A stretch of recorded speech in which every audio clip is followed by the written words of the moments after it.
तो दोस्तों, क्योंकि रिश्तों के भी रूप बदलते हैं कि आज के एपिसोड की शुरुआत एक बेहद दर्दनाक और तनाव से भरे माहौल के साथ होती है। घर में सबसे पहले मुन्नी बुरी तरह घबराई हुई दिखाई देती है। उसकी आंखों से लगातार आंसू बह रहे होते हैं। वो बार बार परेशान होकर बोलती है कि एक तरफ अंगद किसी भी हालत में उठ नहीं रहा, दूसरी तरफ सलोनी और वृंदा दोनों की हालत लगातार बिगड़ती जा रही है। उसको समझ नहीं आता कि आखिर वो अकेले क्या करे और किसे संभाले। आखिरकार मुन्नी बिना समय गवाए तुरंत एम्बुलेंस को फोन करती है। कुछ ही देर में एम्बुलेंस घर पहुंचती है और वो अकेले ही सलोनी और वृंदा को लेकर अस्पताल के लिए निकल पड़ती है। अगले सीन में अस्पताल का माहौल दिखाई देता है, जहां दोनों की हालत बेहद गंभीर बनी हुई होती है। सलोनी को तेज लेबर पेन शुरू हो चुका होता है, जबकि दूसरी तरफ वृंदा पेट के बल गिर जाने की वजह से बुरी तरह घायल हो चुकी होती है। लगातार खून बहने के कारण उसकी हालत और भी ज्यादा नाजुक हो गई होती है। दोनों को स्ट्रेचर पर तेजी से ऑपरेशन थिएटर की तरफ ले जाया जा रहा होता है। इधर मुन्नी लगातार परिवार के हर सदस्य को फोन लगाने की कोशिश करती रहती है, लेकिन किसी का भी फोन नहीं लग पाता। हर तरफ से उसे सिर्फ निराशा ही हाथ लगती है। उधर डॉक्टर दोनों की जांच करने के बाद तुरंत नर्स को निर्देश देती है कि बिना एक पल भी गवाए उन्हें ऑपरेशन थिएटर में ले जाया जाए, क्योंकि दोनों की स्थिति बेहद गंभीर है और जरा सी देर भी खतरनाक साबित हो सकती है। इसके बाद वृंदा और सलोनी को तुरंत ऑपरेशन थिएटर के लिए अंदर ले जाया जाता है।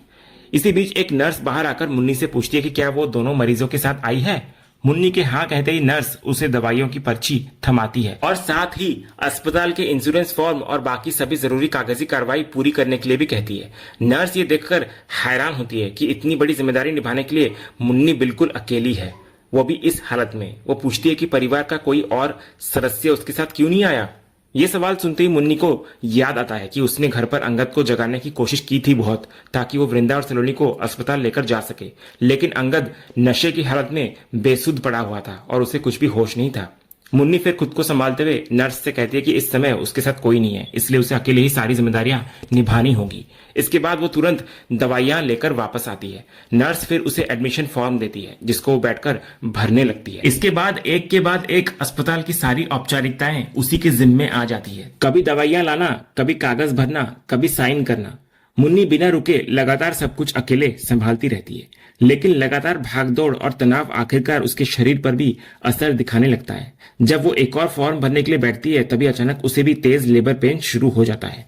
दर्द इतना बढ़ जाता है कि वो वहीं जोर जोर से चीखने लगती है। शोर सुनकर डॉक्टर तुरंत वहां पहुंचती है। मुन्नी की हालत देखकर वो समझ जाती है कि लगातार तनाव और भागदौड़ के कारण उसे भी लेबर पेन शुरू हो गया है। डॉक्टर तुरंत नर्स से बोलते हैं कि इस समय कोई दूसरा ऑपरेशन थिएटर खाली नहीं है, इसलिए मुन्नी को भी उसी ऑपरेशन थिएटर में ले जाया जाए जहां पहले से वृंदा और सलोनी का इलाज चल रहा है।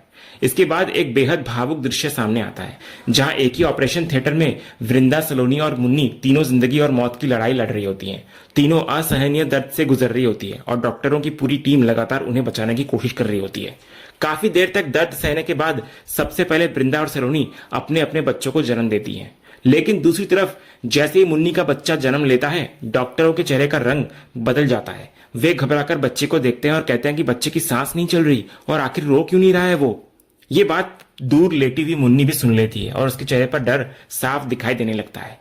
अगली सुबह घर का सीन दिखाया जाता है। अंगद जब नशे में उठता है तो सबसे पहले अपने फोन पर नजर डालता है। स्क्रीन पर एक के बाद एक करीब 40 मिस्ड कॉल दिखाई देते हैं। लगभग सभी कॉल मुन्नी, ऋतिक और हेमंत की होती है। घबराकर वो तुरंत मुन्नी को फोन मिलाता है, लेकिन इस बार उसका फोन भी नहीं लगता। इसके बाद अंगद भागकर घर के हॉल में आता है और सबको आवाज देने लगता है, लेकिन पूरा घर खाली पड़ा होता है। उसी समय हेमंत का फोन दोबारा आता है। अंगद तुरंत कॉल को उठाता है। हेमंत राहत की सांस लेते हुए कहता है कि अच्छा हुआ आखिरकार उसने फोन उठा लिया। फिर गुस्से में वो पूछता है कि आखिर वो है कहाँ। तो अंगद कहता है कि वो सो रहा था और अभी भी उठा है। साथ ही वो घबराकर पूछता है कि आखिर क्या हुआ है और सब लोग कहाँ पर है।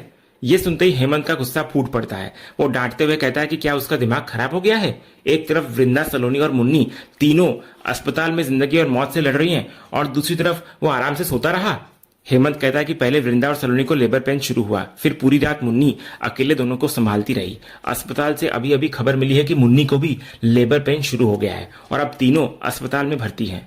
इसके बाद वो बिना देर किए अंगद को आदेश देता है कि तुरंत अस्पताल पहुंचे, क्योंकि बाकी सभी लोग भी वहीं पहुंच रहे हैं।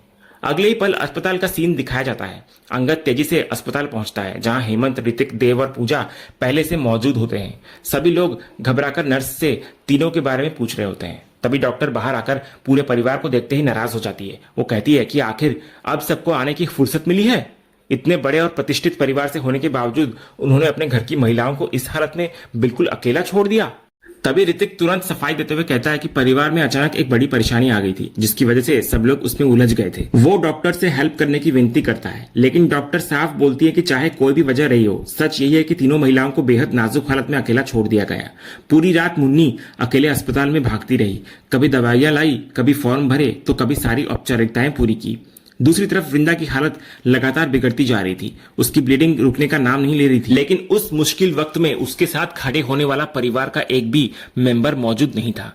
डॉक्टर की बातें सुनकर पूरे परिवार के चेहरे शर्म से झुक जाते हैं। आखिर में हेमंत हाथ जोड़कर डॉक्टर से माफी मांगता है। वो कहता है कि परिवार में अचानक ऐसी इमरजेंसी आ गई थी जिसके कारण उन्हें शहर से बाहर जाना पड़ा। फिर डॉक्टर की बातें सुनने के बाद पूजा खुद को संभालते हुए सबसे पहला सवाल पूछती है कि आखिर तीनों कहाँ हैं। वो घबराकर जानना चाहती है कि माँ और बच्चे सुरक्षित है या नहीं।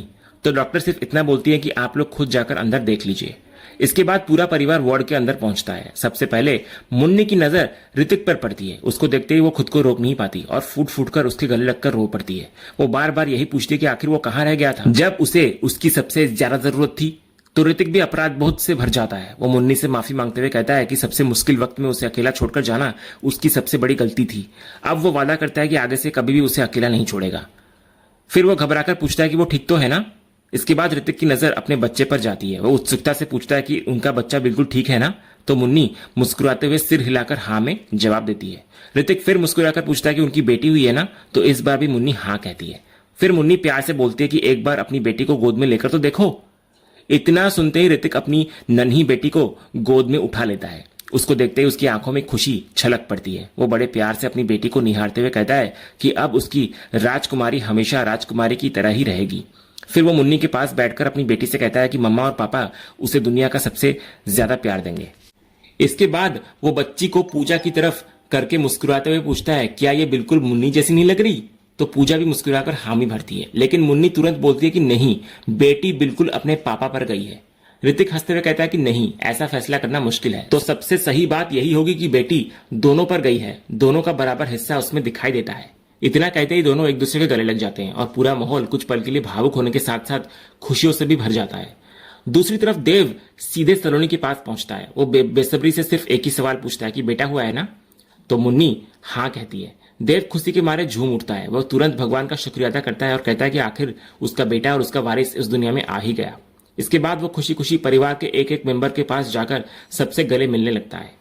फिर वो अपने बेटे को पहली बार गोद में उठाता है और बड़े गर्व से कहता है कि उसके बेटे ने उसको जिंदगी की सबसे बड़ी खुशी दे दी। तभी पीछे से सलोनी मुस्कुराते हुए कहते हैं कि बच्चे की माँ को भी थोड़ा सा श्रेय मिलना चाहिए। तो देव हंसते हुए कहता है कि बिल्कुल मिलेगा, क्योंकि पूरे 9 महीने उसी ने बच्चे को अपनी कोख में रखा है। इसके बाद वो सलोनी के माथे पर प्यार से किस करता है और उसको धन्यवाद देते हुए कहता है कि उसने उसकी सबसे बड़ी इच्छा पूरी कर दी और अब उसकी लाइफ पूरी तरह बदल गई है। लेकिन इसी खुशी के बीच अचानक माहौल फिर से बदल जाता है। पूजा की नजर वृंदा के बेड के पास रखे बच्चे के पालने पर पड़ती है। वो देखती है कि पालना पूरी तरह खाली है। ये देखकर पूजा तुरंत डॉक्टर के पास जाती है और घबराकर पूछती है, क्या बच्चे को सिर्फ सफाई या चेकअप के लिए ले जाया गया है, वो ठीक तो है ना। तो डॉक्टर का जवाब सुनते ही वहां मौजूद हर शख्स के पैरों तले जमीन खिसक जाती है। डॉक्टर भारी मन से बोलते हैं, उन्हें अफसोस है लेकिन वे बच्चे को नहीं बचा सके। ये सुनते ही पूरा परिवार स्तब्ध रह जाता है। इसके बाद डॉक्टर कहती हैं कि वृंदा के पेट पर बहुत गंभीर चोट लगी थी, काफी ज्यादा ब्लीडिंग हो चुकी थी।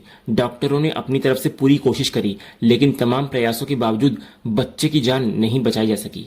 ये सुनकर अंगद की नजर सीधे वृंदा पर पड़ती है। दूसरी तरफ वृंदा लगातार रोए जा रही होती है। उसी पल अंगद के सामने पिछली रात का पूरा घटनाक्रम फ्लैशबैक की तरह घूमने लगता है। उसे याद आता है कि छत पर वृंदा कितनी बार उसको समझाने की कोशिश कर रही थी। वो बार बार बोल रही थी कि वो सच बोल रही है, जो कुछ भी दिखाई दे रहा है वो झूठ है, लेकिन अंगद उसकी एक भी बात सुनने को तैयार नहीं होता।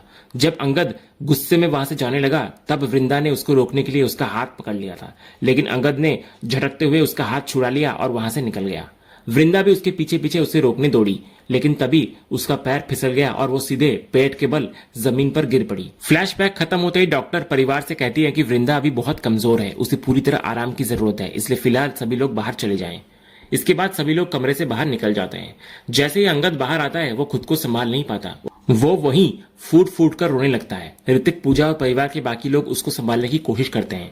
अंगद लगातार खुद को ही दोष देता रहता है। वो कहता है कि यह सब उसी की वजह से हुआ है, उसकी लापरवाही की सजा उसके अपने बच्चे को मिली है। उसने ही सब कुछ बर्बाद कर दिया। ऋतिक उसको समझाने की बहुत कोशिश करता है कि वो खुद को दोष देना बंद करे। पूजा भी कहती है कि इसमें उसकी अकेले की कोई गलती नहीं है, शायद किस्मत को यही मंजूर था। लेकिन अंगद टूटे हुए दिल से कहता है कि पिछले 9 महीनों से वृंदा सिर्फ उसी बच्चे के लिए जी रही थी। उसने उस बच्चे के लिए हर तकलीफ हंसकर झेली थी। अभी कुछ देर पहले उसने वृंदा का चेहरा देखा है और वो दर्द शायद कभी वो भूल नहीं पाएगा। वो बार बार भगवान से सवाल करता है कि आखिर उसके साथ ही ऐसा क्यों हुआ। इधर ऋतिक और पूजा लगातार उसको संभालने की कोशिश करते रहते हैं। वहीं दूसरी तरफ कमरे के अंदर एक और भावुक पल सामने आता है। सलोनी अपने नवजात बेटे को बार बार चुप कराने की कोशिश कर रही होती है, लेकिन बच्चा लगातार रोए जा रहा होता है और दूध भी नहीं पी रहा होता। घबराकर सलोनी वृंदा से बोलती है कि पूरा परिवार बच्चे के आने की खुशी मना रहा था। देव भी कितना खुश था, लेकिन उसका बेटा लगातार रो रहा है। उसको समझ नहीं आ रहा कि आखिर वो क्या करे। फिर वो खुद पर सवाल उठाते हुए कहती है कि शायद वो एक अच्छी मां नहीं बन पाएगी। मुन्नी तुरंत उसको समझाती है कि ऐसा बिल्कुल नहीं है, लेकिन सलोनी बोलती है कि वो काफी देर से कोशिश कर रही है, फिर भी बच्चा दूध नहीं पी रहा। ये उसका पहला बच्चा है, इसलिए उसे कुछ भी समझ नहीं आ रहा कि उसे कैसे संभाले। इतना कहते हुए अपना बेटा प्यार से वो वृंदा की गोद में रख देती है और तभी एक चमत्कार जैसा पल देखने को मिलता है। जैसे ही बच्चा वृंदा की गोद में आता है, वो अचानक पूरी तरह शांत हो जाता है। ये देखकर सलोनी भावुक हो जाती है। वो कहती है कि देखिए, अब ये बिल्कुल शांत हो गया। 9 महीने तक बच्चा अपनी माँ की कोख में रहता है, इसलिए वो अपनी माँ की धड़कनों और उसके एहसास को पहचानना सीख जाता है। फिर वो नम आंखों के साथ वृंदा की तरफ देखकर कहती है कि जैसे उसके बेटे ने अपनी माँ को पहचान लिया, ठीक वैसे ही इस बच्चे ने भी आपको अपनी माँ समझ लिया है। और इसी बेहद भावुक मोड़ पर आज का यह एपिसोड यहीं पर खत्म होता है। तो दोस्तों, आपको आज के एपिसोड का अपडेट कैसा लगा, अपनी राय हमें कमेंट बॉक्स में जरूर बताएं। अगर आपको आज का ये वीडियो पसंद आया तो वीडियो को लाइक और शेयर जरूर करें और ऐसे लेटेस्ट एपिसोड के अपडेट्स जानने के लिए हमारे इस चैनल को सब्सक्राइब करना ना भूलें और बेल आइकन को भी जरूर दबाएं। हम मिलते हैं अगले एपिसोड के अपडेट के साथ। तब तक के लिए धन्यवाद।